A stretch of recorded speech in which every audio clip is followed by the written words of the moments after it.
ఐటీలో ఎంట్రీ కావాలా? Trainee software engineer గా అజా కోడింగ్ ట్యూటర్ లో 2 వీక్స్ ట్రయల్ పీరియడ్ లో వెంటనే చేరండి.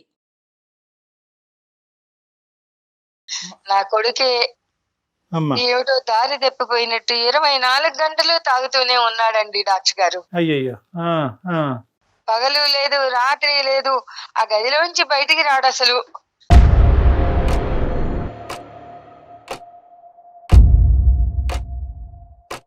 ఎప్పుడు చూసినా తాగుడే. తాగుడికి బానిస అయ్యాడు. 2 సార్లు బయటకు వస్తాడండి.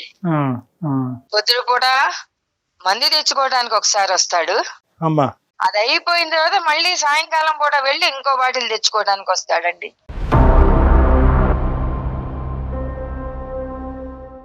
ఏంటమ్మా పరిస్థితి? అసలు ఎందుకు వచ్చింది ఇలాంటి పరిస్థితి? పిల్లవాడు ఇద్దరు ఇష్టపడ్డారు. మాకు పిల్ల నచ్చింది. అమ్మా పిల్ల చూడడానికి బాగుంది, సంసార పక్షంగా ఉంది. ఓన్లీ ఇద్దరు ఇష్టపడ్డారు, ఒకళ్ళకొకళ్ళు చక్కగా సంసారం చేసుకుంటారు. పిల్లవాడి సుఖ సంతోషాల కన్నా మాకేం కావాలి అని చెప్పేసి లవ్ మ్యారేజా? వాళ్ళు లవ్ చేసుకున్నారు, మేము దాన్ని ఆమోదించి మేమే చేశాం తల్లి పెళ్లి. ఓకే, సంతోషం. కొత్తగా పెళ్లి చేసుకున్నారు కదా, కొద్ది కాలం వేరే ఉంటాం అత్తమ్మ అంటే, ఓన్లే కొత్త జంట కదా, వాళ్ళకి ఏవో సరసాలు ఉంటాయి కదా అని చెప్పేసి, సరే నాయన అట్లాగే ఉండండి అని పక్క రోడ్ లో పెట్టామమ్మా. అప్పుడప్పుడు మా ఇంటికి వస్తూ ఉండేవాళ్ళు, అత్తమ్మ ఎట్లా ఉన్నారు అని పలకరిచ్చేది. మంచిగానే ఉన్నారు. ఏంటమ్మా సమస్య ఏంటి అసలు? సమస్య ఏమిటి అంటే ఏం చెప్పనమ్మా. పిల్లలు లేరు కదమ్మా? ఉన్నారా? పిల్లలు లేరమ్మా వాళ్ళకి. ఏమైందంటే ఎప్పుడు వారం వచ్చేవాళ్ళు, కొద్ది కాలం నుంచి అసలు రావటం మానేశారు. ఏమైందా ఏమిటో కనుక్కుందాము అని చెప్పేసి, పిల్లలు ఎట్లా ఉన్నారా ఏమిటో, వాళ్లే రావాలా, నేను వెళ్ళొచ్చు కదా నా పిల్లల ఇంటికని ఒక రోజు వెళ్ళానమ్మా. తలుపు తీసేప్పటికి గుండె జల్లు మంది. హాల్లో చూస్తే 5-6 మగవాళ్ళు ఉన్నారమ్మా.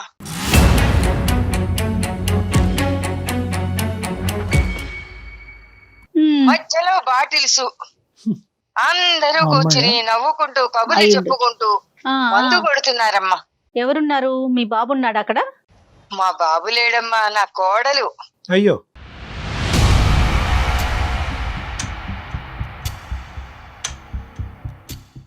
ఒక్కసారిగా ఉలిక్కిపడి చూసి, నన్ను చూసి, తలుపు కొట్టి రావాలని తెలియదా అని చెప్పేసి ఒక్కసారి నా మీద విరుచుకు పడిందమ్మా.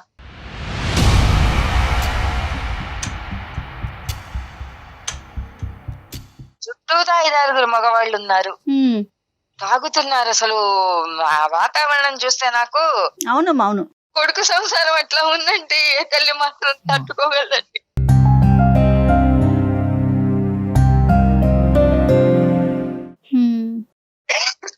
బాధపడకండి అమ్మ, బాధపడకండి, మీరు పెద్దవారు.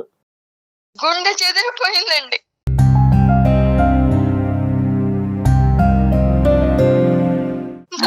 సంసారం ఏమిటి ఇట్లాగా అయిపోయిందని. అంటే మరి ఈ ప్రేమ వ్యవహారం మొదలైనప్పుడు పెద్దలుగా మీరు ఈ పెళ్లికి అంగీకరించినప్పుడు కొద్దిగానే వాకప్ చేశారమ్మా? అసలు ఏంటి ఆ కుటుంబం ఏంటి, ఎటువంటి అలవాట్లు?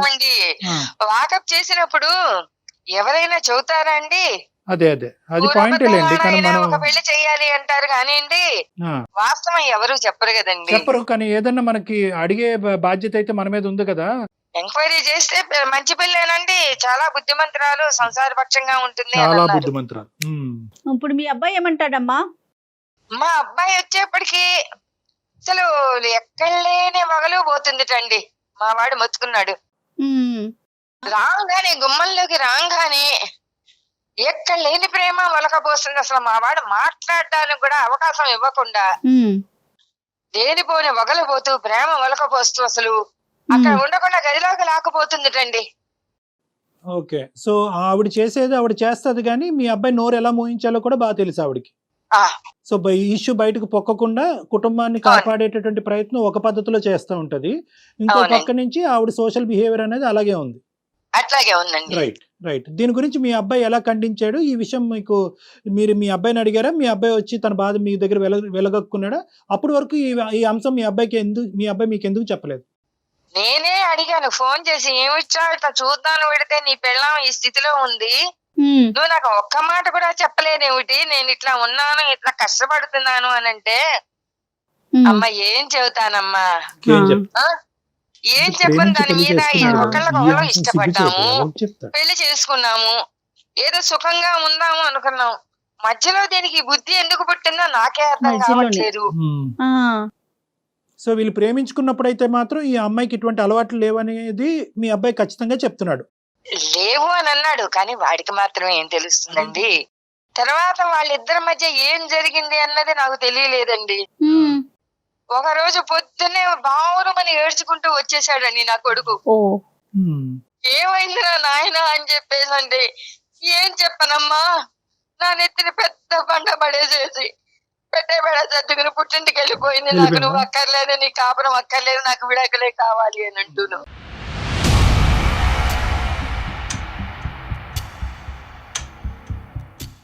సరే, నా కొడుకు కూడా పిచ్చి వెధవల్లే మారిపోయాడమ్మా.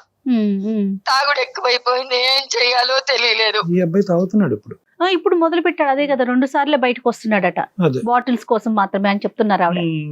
ఉద్యోగం ఏమి వెళ్ళట్లేదమ్మా అతను? పూర్తిగా మానేశాడండి, అసలు వీధి ముఖమే చూడట్లేదమ్మా. బయటికి రా. అయ్యో, బాగా డిప్రెషన్లోకి వెళ్ళి ఉంటాడమ్మా. చుట్టాలిళ్లలో పెళ్లిళ్ళు పేరెంటాలు అయినా కూడా నేను రాను, నువ్వు పో, నేను బయట మొహం చూపించలేను అని చెప్పేసి అంటున్నాడు.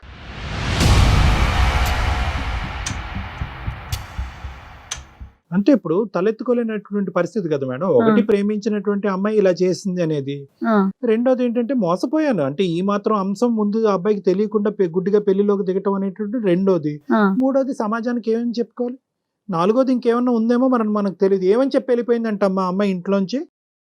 ఆ విషయం నాకేం చెప్పలేదండి, అదే అర్థం కాని పరిస్థితి అండి. నీకు తెలియదు. దాంతో పిచ్చేదవై తాగేస్తున్నాడండి మందు.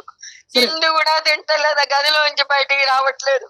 అమ్మా ఈ వయసులో ఏం చెయ్యాలో తెలియక గుండెలు పార్వతమ్మ గారు బాధపడుతున్నారు. ఒక్క నిమిషం ఓపికగా వినండి. నేను అనేది ఏంటంటే ఈ రోజు మీ అబ్బాయి యొక్క పరిస్థితి అందరికీ అర్థం కానటువంటిది ఏం కాదు. బహుశా ఆ అబ్బాయి స్థానంలో ఎవరున్నా కూడా ఇదే విధంగా రియాక్ట్ అవుతారేమో. తాగుతారా లేదా అన్నది వేరే విషయం, కానీ ఇదే విధంగా రియాక్ట్ అవుతారేమో అన్నది మనం చెప్పుకోవాలి. ఎందుకంటే కనుక అన్ని విధాలుగా మోసపోయాడు. ఈ రోజు ప్రేమించాడు, ఈ అవునండి. అబ్బాయి తప్పు ఉందా లేదా అన్నది తీసి పక్కన పెడితే కనుక ఆ అమ్మాయి ఈ విధంగా వ్యవహరిస్తూ ఆ అమ్మాయి సంతోషాలకి సుఖాలకి అలవాటు పడి ఈ రోజు ఈ అబ్బాయిని వదిలేసి బయటకు వెళ్ళింది. ఇప్పుడు కష్టపడి తల్లిదండ్రులను ఒప్పించి పెళ్లి చేసుకున్నాడు. మీకేం చెప్పుకోవాలి, మీరు ఆల్రెడీ మనస్తాపకు గురయ్యారు, మీకు వయసు మీద పడింది. సో ఆ అబ్బాయి ఒక పద్మవ్యూహం అనేటటువంటి దాంట్లో చిక్కుకుపోయాడు ఈరోజు ఆ బాధల్లో. సో కాబట్టి ఈరోజు మనం ఏం చేయాలి అంటే కనుక మనం కొద్ది మనోధైర్యాన్ని సంపాదించుకుని మనం నిలదొక్కుని ఆ అబ్బాయి ధైర్యాన్ని నింపేటటువంటి ప్రయత్నం చేయాలి, కానీ మనం విరిగిపోకూడదు. ఇది చాలా క్లిష్టమైనటువంటి పరిస్థితి. బాబు ఎక్కడున్నాడమ్మా, మేము మాట్లాడేదానికి అవకాశం ఉందా? ఇక్కడే ఉన్నాడండి. నేను అక్కడికి ఎన్నో సార్లు చెప్పి చూశానండి. ఉమ్. అది విడాకులు అంటుంది కదా, దాని అది పోయింది కదా, అక్కర్లేదు అని. వెళ్ళిపోయిందా, విడాకులు అయిపోయినాయి అమ్మా? విడాకులు ఇచ్చేస్తాను, నాకు అక్కర్లేదు అని వెళ్ళిపోయిందండి. కాదమ్మా, బాబున్నాడా ఇంట్లో? మరి డాక్టర్ గారితో ఒకసారి ఏమన్నా మనతో మాట్లాడిద్దామా? మాట్లాడతాడు. ఉన్నాడండి. మాట్లాడిద్దామా? మరి మీరేమంటారు? అట్లాగేనండి, అట్లాగే మాట్లాడిద్దాం. ఇదిగోండి ఇవ్వండి అమ్మా ఇస్తున్నాను. ఒకసారి. నాన్న సాయి, డాక్టర్ గారు నీతో మాట్లాడతా, అట్లా మాట్లాడయ్యా ఒకసారి. పాపం పెద్దవాడికి ఆవిడ చేసిన తప్పు. అమ్మా, మళ్ళీ ఏంటి తల్లి నాకు? అయ్యో, నా అబ్బాయికి నచ్చదమ్మా. సరేనా? సాయి, హలో, సాయి, చెప్పండి సార్. గుడ్ ఆఫ్టర్నూన్ నాన్న, బాగున్నావా? ఏం బాగోలేను సార్, చెప్పండి ఏంటి? కాదు నాన్న, ఏంటి సమస్య ఏంటి? అమ్మ బాధపడుతుంది కదా, ఒకసారి మేము ఏమన్నా సలహా ఇచ్చి ఈ సమస్యకి ఏమైనా పరిష్కారం చూపెట్టచ్చేమో అనే ఉద్దేశంతో కాల్ చేసాము. ఏంటి ప్రాబ్లం ఏంటి? ఏం చెప్తాను సార్, అది చెప్పు నాన్న, పర్వాలేదు. ఇప్పుడు కూడా మీరు డ్రింక్ లోనే ఉన్నారా? అవును సార్, ఇప్పుడే బయటకు వెళ్ళాలి, టైం అవుతుంది ఆల్రెడీ. ఏది, డ్రింక్ చేయడానికి బయటకు వెళ్ళాలా? అవును సార్, తెచ్చుకోవాలి. ఇక మీరు ఇప్పుడు కాల్ చేసి మళ్ళీ నన్ను ఆపారు ఏంటో. ఒక గంట లేటుగా తెచ్చుకుంది కానీ ఒక్కసారి మేము చెప్పేది విను. ఏం చెప్తాను సార్, అది ఏంటి ప్రాబ్లం ఏంటి? చెప్పమంటే ఏం చెప్తాను సార్, చెప్పండి. ఆఫీస్కి వెళ్ళి వచ్చే లోపు, డోర్ తీసే లోపు ఇంట్లో 10 మంది మొగాలు నేసుకొని కూర్చుంటది. ఏంటి ఇది, నేను అడిగే లోపు నా మీదకి వచ్చి నన్ను, నా కన్ను వచ్చాడు, నా బుజ్జి వచ్చాడు, నా బంగారం వచ్చాడు అని చెప్పి నన్ను ప్యాంపరింగ్ చేసి రూమ్ లోకి వేసుకొని పోతుంది. ఏం చెప్తాను సార్, చెప్పండి. ఇంకా కాదు నాన్న, ఎంతకాలం మీ లవ్ మ్యారేజ్, ఇప్పుడు ఈ అమ్మాయి అనేటటువంటిది ఈ విధంగా వ్యవహరిస్తుంది అనేది మీ అమ్మగారికి బ్రేకింగ్ న్యూస్, నీకు బ్రేకింగ్ న్యూసా, లేదంటే నీకు ఈ అమ్మాయి యొక్క మనస్తత్వం ముందు నుంచి, వ్యవహారం ముందు నుంచి తెలుసా? లేదు సార్, యాక్చువల్ అది నా మీద మోజుతో చేసిందో, ఎలా అది దాన్ని ప్రేమ అంటారో, దాని మీద ప్రేమ అంటారో ఏమంటారో నాకు తెలియదు సార్. సో ముందే నువ్వు బురదలో కాలేసావు. ఓకే, అంటే సో నీకు క్లారిటీ లేదు ఎంతకాలం ప్రేమ ఇది? నేను గత 4 సంవత్సరాల నుంచి ప్రేమిస్తున్నాను సార్. 4 ఇయర్స్ ప్రేమలో ఈ అమ్మాయి వ్యవహారము అలవాట్లు మీకు తెలియదు. తెలియట్లా. పెళ్ళైనటువంటి దగ్గర నుంచి ఈ అమ్మాయి ప్రవర్తన ఇలాగే ఉందా? సడన్ గా మధ్యలో స్టార్ట్ అయిందా? ఈ స్నేహితులు ఎవరు ఈ మగవాళ్ళు? ఆఫీస్ వాళ్ళ, లేదంటే ఇరుగు పొరుగా, చైల్డ్హుడ్ ఫ్రెండ్సా? ఎవరు వీళ్ళు? లేదు సార్, ఇప్పుడు చూసా నైట్ 1 గంటలకి 2 గంటలకు ఫోన్లు వస్తుంది, బయటకు వెళ్ళిపోతాయి. ఏమన్నా అంటే ఫ్రెండ్ అంటది, పక్కన మొగుడు ఉన్నాడని కూడా పట్టించుకోదు. ఫ్రెండ్ కాల్ చేస్తాడు, నేను పోవాలంటది.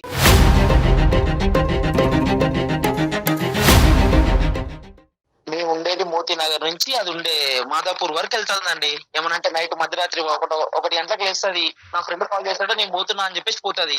ఏం ఫ్రెండ్షిప్ అండి? ఫ్రెండ్షిప్ తగలబడ అర్ధరాత్రిలోను పగలు రాత్రి తాగటం, అదే ఆ ఫ్రెండ్షిప్. ఒక ఆడపిల్ల మగ పిల్లలతో కలిసి నువ్వు అమ్మాయిని ఏం ప్రశ్నించావు? నువ్వు మొగుడు వాళ్ళ ఫ్రెండ్స్ కి మొగుడు తేడా తెలియదా అంటే ఏమని చెప్తామండి?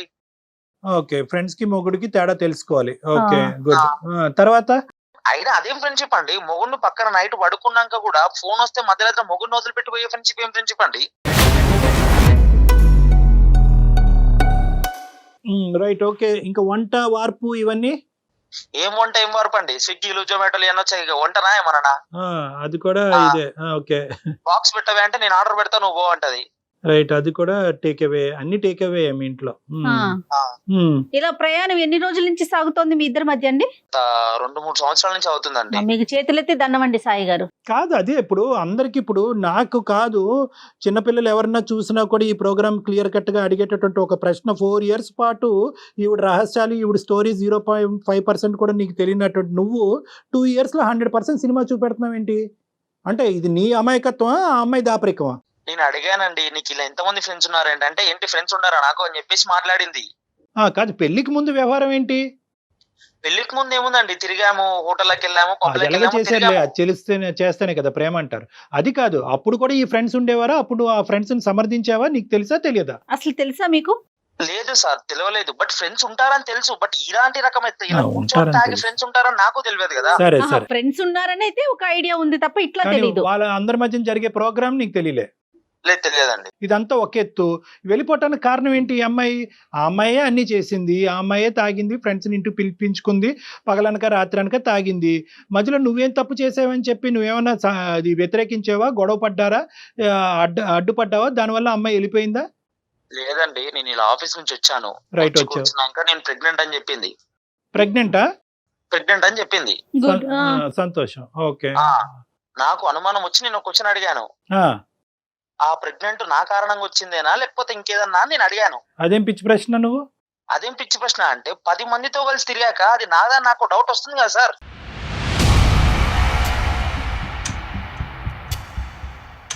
సరే నాన్న, ఇప్పుడు ఒకటి ఇక్కడ 2 అంశాలు.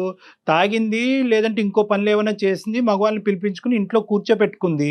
నువ్వు ఆ ఇష్యూని మొదటనే అది తుంచేసి అది తీయకుండా ప్రెగ్నెన్సీ వచ్చిన తర్వాత ప్రెగ్నెన్సీ నా ద్వారానే వచ్చిందనే ప్రశ్న అనేటటువంటిది ఎలా అడుగుతావు? నువ్వు ఇలా ఈ వ్యవహారం నడిపిస్తే కనుక నాకు కుదరదు, ఇది ప్రేమ కాదు, ఇది పెళ్లి కాదు, ఇందులో నీతి లేదు, న్యాయం లేదు, నీ దారి నీది, ఇది మానుకోకపోతే కనుక ఐ డోంట్ వాంట్ యూ అని చెప్పి నువ్వు థ్రెట్టేసరకుండా 2 ఇయర్స్ పాటు అలా ఓపికగా ఉండి ఇప్పుడు ప్రెగ్నెన్సీ వచ్చాక ప్రెగ్నెన్సీ నా ద్వారా వచ్చిందని నమ్మకం ఏంటి అని ప్రశ్నిస్తే కనుక ఇంకెలా ఉంటుంది పరిస్థితి? అది చేసే చాతరలా ఉంది కాబట్టి నాకు నా అనుమానం వచ్చి నేను అడిగాను సార్. అడిగిన వెంటనే, సరే ఓకే, వెంటనే హాస్పిటల్కి వెళ్ళి అబార్షన్ చేసుకొని వచ్చింది.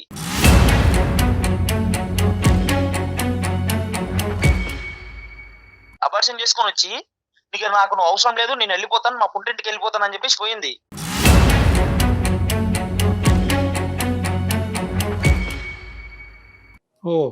ఓకే ఓకే, అబార్షన్ కూడా అయిపోయింది. ప్రెగ్నెన్సీ అవటం, నీకు చెప్పటం, నువ్వు అడగటం, ఆ అమ్మాయి అబార్షన్ చేయించుకోవటం, అన్ని ఫాస్ట్ డెసిషన్సే. నువ్వు మొగాడు కాదని ఒక పెద్ద బండరాయి నా మీద వేసిపోయింది సార్. ఇక ఏం చెప్పమంటారు సార్? ఇక తాగకపోతే ఏం చేయాలి సార్? ఇలా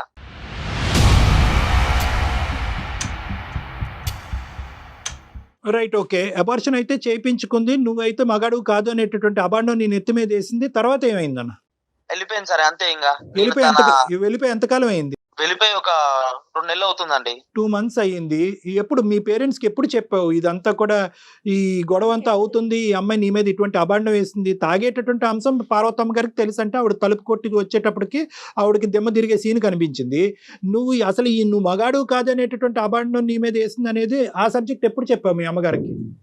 చెప్పేది ఏముందండి, అదేమన్నా సాధించామా చెప్పుకోవడానికి? అలా బాధ మర్చిపోవడానికి రోజు తాగుతున్నా. సరే, 2 మంత్స్ అయ్యింది, విడాకులకి అప్లై చేశారా ఆవిడ? అది ఏమన్నా చేసుకుంది సార్, మనకు అనవసరం. ఇంకా నాకు పెళ్లి వద్దు, ఏమొద్దు, ఇలాగే తాగుతూ ఉంటా అంతే.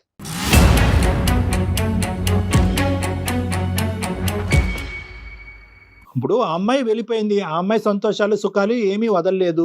ఓకే, ఆ అమ్మాయి తాగటానికి ఇష్టపడింది, ఫ్రెండ్స్తో పాటు ఉండటానికి ఇష్టపడింది, ఇంటినే పబ్ కింద తయారు చేసింది. ఆ అమ్మాయి సుఖాల గురించి ఆ అమ్మాయి వెళ్ళిపోయింది. నువ్వు నాశనం అవుతున్నావు? ఏంటి నీ ఉద్దేశం ఏంటి? దీని వెనకతలు మీ తల్లిదండ్రులు చేసుకున్న కర్మ ఏంటి ఇదంతా? ఒక మొగాడికి అంత పెద్ద నింద వేసిపోయాక ఇంకా బాధ ఏంటి సార్? అంతకంటే ఇంకేం బాధ కావాలి? కాదు నాన్న, ఇప్పుడు ఆ అమ్మాయి ఏదో ఒక అభాండం వేసింది, నువ్వు దొంగ అంటే నువ్వు దొంగ అయిపోతావా? కాదు కదా. ఇప్పుడు నీ మీద ఒక అభాండం వేసినప్పుడు దానికి నువ్వు సమపాలల్లో రియాక్ట్ అవ్వాలి. ఏం బాగుతున్నావు, అయినవన్నీ అయినవి, అనుభవించవలసినవన్నీ అనుభవించావు. ఇప్పుడు ఇదా నేను నీ మీద అభాండం అయిపోయి నువ్వు నా మీద అభాండం వేస్తావని నువ్వు నిలదీయవలసింది. దానికంత నువ్వు కుంగిపోయి తాగుబోతాడు అయిపోవటం ఏంటి? నా ఫోన్ లో ఉన్న నా కాంటాక్ట్స్, వాట్సాప్ గ్రూపులు అందరికి వెప్పేసింది అది.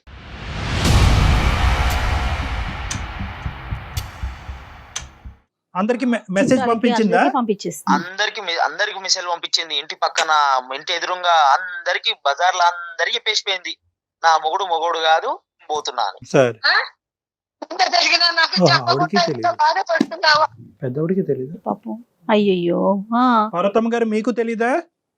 నాకు తెలియదయ్యా, మీకు చెప్పేది. అయ్యో, నాకు చెప్తే నేను ఇరుగుగా ఏదో రకంగా సర్ది చెప్పుకుంటేదాన్ని కదా. నాకు తెలియకుండా ఈ భాగవతం అంతా నడిపారు ఇద్దరు కలిసి. కాపురం మీరు కాపురం అని చెప్పేసి.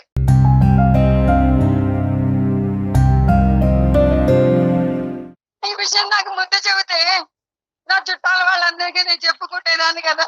సాయి ఒక్కటి నాన్న, ఇక్కడ ఇప్పుడు అభాండం వేసి 1000 మందికి చెప్పని, 1,00,000 మందికి చెప్పని, ఎంతమందికన్నా చెప్పని, at the end of the day నిజమే. ఆ నిజం ఏంటి అనేది, నువ్వెవరు అన్నది నీకంటే బాగా ప్రపంచాన్ని ఎవరికి తెలియక్కర్లేదు. ఓకే, ఇది నెంబర్ 1. నెంబర్ 2 ఏంటంటే కనుక, సర్వసహజంగా ఈ మాట మనం ఎక్కువ వింటున్నాం. విడాకులు తీసుకుని గొడవ పడేటటువంటి భార్యాభర్తల్లో అటువైపు స్త్రీ ప్రధానంగా నిందేసేది ఏంటంటే కనుక, నేను వెళ్ళిపోతున్నానండి మా ఆయన దగ్గర నుంచి, మా ఆయనకు మగతనం లేదు. ఇది చాలా కామన్గా వినిపిస్తుంది. ఇది అందరికీ తెలిసినటువంటి సీక్రెట్. సో కాబట్టి ఏంటంటే, అక్కడ ఆ అమ్మాయి ఏదో నా మీద పెద్ద ముద్ర వేసింది కాబట్టి నేను తలదించుకుని ఇలా తాగుతూ నా జీవితాన్ని ఈ విధంగా నాశనం చేసుకోవాలనేటటువంటి ఉద్దేశం, దయచేసి నా కోరిక మేరకు ప్లీజ్ అది తీసేసే. నీ గురించి బతికి, నీ ప్రేమ గురించి బతికేటటువంటి నీ తల్లిదండ్రులు నీతో పాటు ఉన్నారు, కాసేపు వాళ్ళ గురించి ఆలోచించు. నేను అనేది ఏంటంటే, ఈరోజు దేని గురించి బాధపడతాం? ఒకటి, మొత్తం అంతా కూడా మొదటి నుంచి నీ ప్రయాణం అంతా కూడా గజిబిజి, అంత నీ ప్రయాణం, నీ ప్రేమ గజిబిజి, అందులో ఎటువంటి అర్థం లేదు. ఎందుకు ప్రేమించుకున్నారో తెలీదు. ఈ సీక్రెట్లన్నీ తెలిసి కూడా, అంటే తెలుసు నీకు ఆ అమ్మాయి అబ్బాయిలతో వెళ్తుంది, రాత్రనక పగలనక వెళ్తుంది, స్నేహితులు ఉన్నారు, నువ్వు వాకప్ చేయలేదు. ప్రేమ ప్రేమ ప్రేమ అనేటటువంటి మత్తులో ఒక అడుగు ముందుకేసి 10 అడుగులు ముందుకేసి నువ్వు పెళ్లి చేసుకున్నావు. ఇది నెంబర్ 1. నెంబర్ 2, ఇటువంటి వ్యవహారం నడుస్తున్నప్పుడు నీకు అంత అనుభవం, ఆలోచన లేనప్పుడు నువ్వు చేయవలసినటువంటిది ఏంటి? ఐదర్ వాళ్ళ పేరెంట్స్ కన్నా చెప్పాలి, లేదంటే మీ పేరెంట్స్ కన్నా చెప్పాలి. అది కూడా చెప్పలేదు. సడన్గా మీ అమ్మగారు చూశారు కాబట్టి ఈరోజు ఆవిడకి ఆ మాత్రం అన్నా తెలుసు, మాకు ఈమెయిల్ చేసి ఏమండి మా అబ్బాయి పరిస్థితి ఇలా ఉందని చెప్పి ఆవిడ కనిపించింది. ఇది వాస్తవానికి ఆవిడకి కనిపించిన నిజం కూడా 10%. అబార్షన్ అనేటటువంటి అంశం తెలీదు, నీ మీద ఇంత అభాండం వేస్తుంది అనేటటువంటి అంశం కూడా వాళ్ళకి తెలీదు. మరి అందరికీ మెసేజ్లు పంపించినటువంటి అమ్మాయి ఈరోజు మీ అమ్మ నాన్నకు కూడా ఎందుకు మెసేజ్ పంపించలేదు? లేదంటే మెసేజ్ పంపించింది వాళ్ళు చూసుకోలేదా? సో ఇలాంటి రకరకాల ప్రశ్నలు మీ మొత్తం ప్రయాణంలో ఉన్నాయి.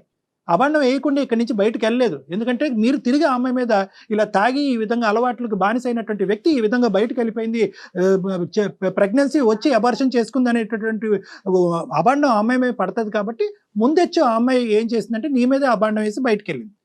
అసలు నేను చెప్పేది కూడా వినండి అయ్యా. చెప్పండి అమ్మా. ఆ అమ్మాయి అన్ని కూడాను జాగ్రత్తలు పడుతూ వీడు బాగా సంపాదిస్తున్నాడని చెప్పేసి వీడి సంపాదనకు ఆశపడి చేసుకుందని ఇప్పుడు నాకు అనిపిస్తోందమ్మా. ఎందుకంటే ఆ అమ్మాయి మధ్య తరగతి కన్నా కూడా కొంచెం తక్కువ క్లాసు, ఆదాయం తక్కువ. మా అబ్బాయి చూస్తేనా నెలకు వచ్చేప్పటికి 60-70 వేలు సంపాదిస్తున్నాడు. ఏదో రకంగా ట్రాప్ చేసి వీడిని మోసం చేసి ప్రేమ అనేటువంటి ముసుగేసి పెళ్లి చేసుకుందాం. అక్కడ వరకు నిజమే పార్వతమ్మ గారు, అక్కడ వరకు నిజమే. అది నేను కాదు కదా, ఎవరైనా నమ్ముతారు. కానీ ముంచి పారేసింది. అవును, కరెక్టే. ఇప్పుడు నేనేమంటున్నానంటే 2 ఇయర్స్ ప్రయాణంలో ఈ అమ్మాయి ఇతను డబ్బులకే ఆశపడుతూ ఈ విధంగా వ్యవహరిస్తుందంటే ఏ మగాడు కానీ ఊరుకుంటాడమ్మా? ఎందుకు ఊరుకోవాలి? మీ అబ్బాయి నీతో పాటు ఉండను అనేటటువంటి అంశాన్ని మీ అబ్బాయి ఎందుకు పరిగణలోకి తీసుకురాలేదు? వాడి అతి మంచితనమే వాడిని ఈ రోజున ఈ స్థితికి తీసుకొచ్చిందమ్మా. అంటే తప్పులు చేస్తుంది ఆ అమ్మాయి అయినా కూడా తప్పులు బయట పెట్టి దీన్ని సరిదిద్దేటటువంటి ప్రయత్నం నువ్వు ముందుగానే చేసుంటే కనుక వ్యవహారం ఇంకో విధంగా ఉండేదేమో అని నాకు అనిపిస్తుంది. ఇంకా ఫర్దర్గా తప్పు చేసుకోవద్దు, నీ జీవితాన్ని పాడు చేసుకోవద్దు. ఇప్పుడు నువ్వు నాకు చెప్పవలసింది ముఖ్యమైనటువంటి అంశం, నువ్వు ఎందుకు తాగుతున్నావు? ఈ అమ్మాయి పరువు తీసిందని తాగుతున్నావా, లేదంటే నీ జీవితం పాడైపోయిందని తాగుతున్నావా? ఎందుకు తాగుతున్నావు? ఆ తాగుడికి నువ్వెందుకు బానిస అయ్యావు?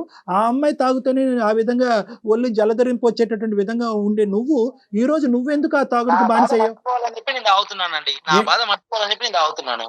నాన్న, బాధ మర్చిపోవటానికి తాగుడు మందా? ఏ టెక్స్ట్ బుక్ లో ఉందో చెప్పు. అదే మందు. నువ్వు మర్చిపోవటానికి తాగటం అనేటటువంటిది ఒక మందుగా పరిగణిద్దాము.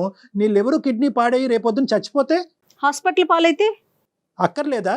ఒక భార్య వెళ్ళిపోయిందని చెప్పి ఒక కొడుకు లేనటువంటి సిచ్యువేషన్ తీసుకొస్తావా మీ తల్లిదండ్రులకి? ఇదేనా న్యాయం? దీని గురించేనా నీ తల్లిదండ్రులు నిన్ను పెంచి ఈ స్థాయి వరకు తీసుకొచ్చారు? అందుకని చెప్పి నేను మా ఇంట్లో కూడా చెప్పలేదు, నేను సొసైటీకి కూడా ఏం చెప్పదలుచుకోలేదు. తాగాలి, ఇంట్లో ఉండాలండి, అంతే.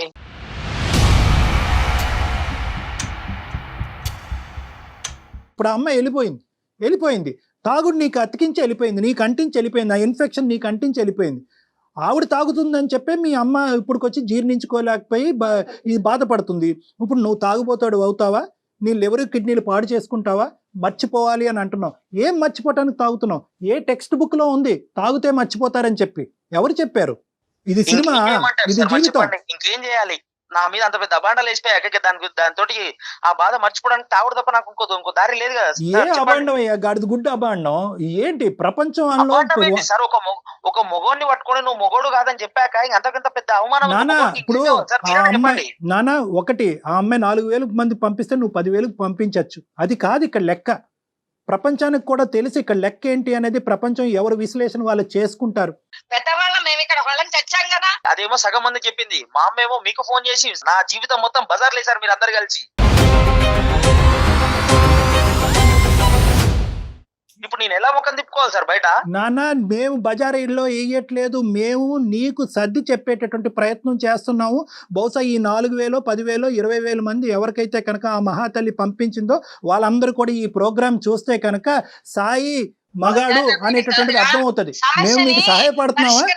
మార్గం అది బుర్ర చల్లిపోయినప్పుడు ఆ బుర్రను కడుక్కోవాలి మనం ఏదో రకంగా చేసుకుని.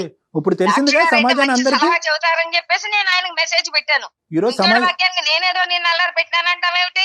లేదమ్మా, అబ్బాయి కొద్దిగా ఒక ఇమోషన్ లో ఉన్నాడు. ఆ అబ్బాయికి వాస్తవాలు అర్థం కావట్లేదు, జీవితం గురించి అర్థం కావట్లేదు. ఒక 10 నిమిషాలు వింటే కనుక ఇప్పటికైనా జీవితం బాగుంటుంది. అన్ని తప్పటడుగులే. నువ్వు 10 మందితో తిరిగిన ఆడదది, ఇది నా బిడ్డ, నేను ఇలా గర్వంగా చెప్పుకోగలుగుతాను నేను.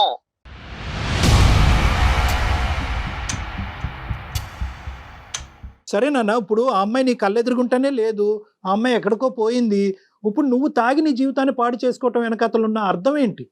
నాకు ఆ బాధ మర్చిపోవడానికి నాకు అది మంచిది అనిపించింది సార్.